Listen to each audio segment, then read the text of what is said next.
Assalamualaikum warahmatullahi wabarakatuh.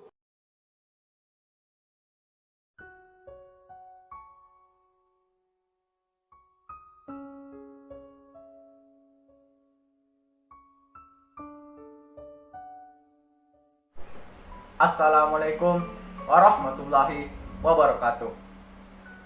Pertama-tama, marilah kita panjatkan puja dan puji syukur atas kehadirat Allah Subhanahu wa taala karena kita masih diberi kesempatan dan kesehatan untuk tetap membawakan ajaran kebaikan walaupun secara daring seperti sekarang ini. Tak lupa pula kita kirimkan salawat serta salam kepada junjungan Nabi besar Nabi Muhammad sallallahu alaihi wasallam. Allahumma shalli ala Muhammad wa ala ali Muhammad. Karena beliaulah yang telah mengangkat kita dari alam yang gelap menuju alam yang terang benderang seperti sekarang ini. Pada kesempatan kali ini bukanlah saya ingin mengajari ataupun menggurui teman-teman sekalian, tapi saya teringat akan sabda Rasulullah yang mengatakan, Balighul anni walau ayya, yang artinya sampaikanlah dariku walau hanya satu ayat. Hadis riwayat Bukhari. Pada kesempatan kali ini saya sekelompok akan membawakan sebuah ceramah yang berjudul Memaksimalkan Waktu. Berbicara tentang waktu, kata sibuk adalah kata yang paling sering digunakan oleh orang-orang sekarang ini. Kalau berbicara tentang kata sibuk, siapa sih orang di dunia ini yang tidak sibuk?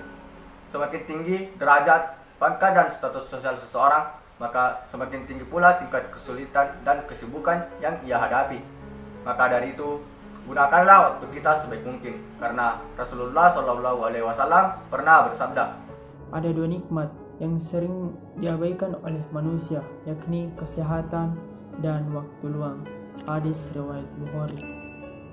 Nikmat dan karunia yang sering diberikan oleh Allah Subhanahu wa taala kepada manusia adalah waktu. Sampai-sampai Al-Quran menunjukkan 40 lebih kata untuk menunjukkan waktu. Sampai-sampai Allah Subhanahu wa taala banyak bersumpah atas nama waktu, yakni wadduha, wal fajar, dan lain sebagainya. Menurut para ulama, sesuatu yang dijadikan oleh Allah Subhanahu wa taala menunjukkan ahammiyatus syai', sesuatu itu penting dan bernilai manfaat bagi manusia. Hadirin hadirat yang dirahmati Allah Subhanahu wa taala. Imam Al-Ghazali di dalam bukunya Hidayatul Hidayah yang mengatakan bahwa waktu itu bagaikan berlian. Apabila kita diberikan berlian, maka kita pasti akan menjaganya. Kita pasti akan menjaganya sebaik mungkin. Maka begitu pula dengan waktu, kita harus menjaganya. Kita tidak boleh membiarkan waktu kita terbuang sia-sia, karena waktu memiliki dua karakter, yakni Dia begitu cepat berlalu, dia tidak akan pernah kembali. Lalu yang menjadi persoalannya, apa hadirin sekalian? Bagaimana cara kita memaksimalkan waktu yang telah Allah beri? Jawabannya terdapat dalam surah Al-Insyirah ayat 7 dan 8. Hadirin yang berbahagia, para mufassir menafsirkan bahwa ayat ini mengandung 3 isyarat.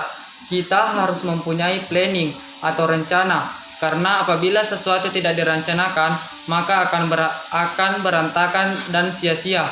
Setelah rencana dibuat, maka laksanakan pekerjaan itu dengan sebaik-baiknya, dengan cara menentukan prioritas, mana yang lebih penting di antara yang penting-penting. Ketika telah selesai melaksanakan satu pekerjaan, segeralah melakukan pekerjaan yang lain. Karena Imam Syafi'i mengatakan, time is like a sword, if you can cut it, I will cut you. Waktu itu ibarat seperti pedang. Kalau kamu tidak mampu memotongnya, maka ia akan memotongmu. Nauzubillah min zalik. Itulah mengapa waktu berperan sangat penting dalam kehidupan. Karena barang siapa yang menyanyiakan waktu, berarti dia telah menyanyiakan hidupnya. Tokoh dunia Warren Buffett mengatakan, your time is your life. Waktumu adalah hidupmu.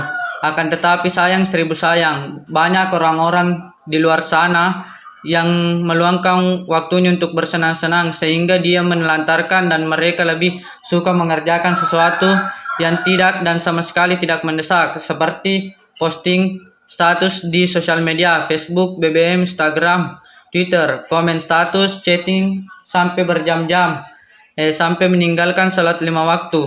Nauzubillah, berfoya-foya dan menghamburkan harta benda untuk hal dunia. Bukankah sebaiknya harta yang kita peroleh itu untuk beramal di jalan Allah seperti berinfak, bersedekah dan membayar zakat? Menghabiskan masa muda dengan melakukan hal-hal yang dibenci oleh Allah Subhanahu wa taala. Seperti apa yang dikatakan anak muda sekarang. Habiskanlah masa muda kita dengan kesenangan, nanti saat kita tua baru kita taubat. Artinya, 1. Demi masa. 2. Sesungguhnya manusia itu benar-benar dalam kerugian. 3. Kecuali orang-orang yang beriman dan mengerjakan amal soleh dan nasihat menasihati, supaya mentaati kebenaran, dan nasihat menasihati supaya menetapi kesabaran. Sesungguhnya orang yang cerdas menurut Islam, yaitu orang yang menyibukkan dirinya dengan hal-hal yang diridhoi oleh Allah Subhanahu wa taala. Cara yang paling baik dan disukai Allah untuk mengisi waktu yang luang, yaitu dengan membaca, memahami, dan menghafal Al-Quran. Karena jika kita membawa Al-Quran, setan biasa-biasa saja. Jika kita membukanya, setan akan merasa panas. Jika kita memahaminya, setan akan kenjang-kenjang. Dan jika kita mengamalkannya, setan akan stroke.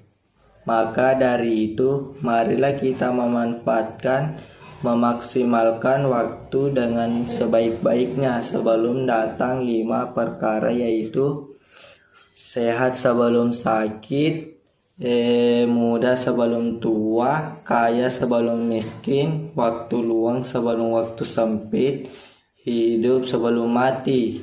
Karena itu sebelum terlambat, sebelum kematian mendatangi kita, marilah kita memanfaatkan waktu dan memaksimalkan waktu yang tersisa dari umur kita ini untuk mendekatkan diri kepada Allah, karena kita tidak tahu kapan kita akan menghadap kepada Sang Pencipta kita.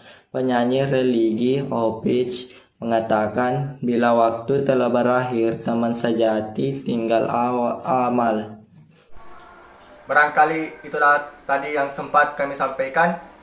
Semoga dapat bermanfaat. Lebih kurangnya mohon dimaafkan. Akhirul kalam. Wassalamualaikum warahmatullahi wabarakatuh.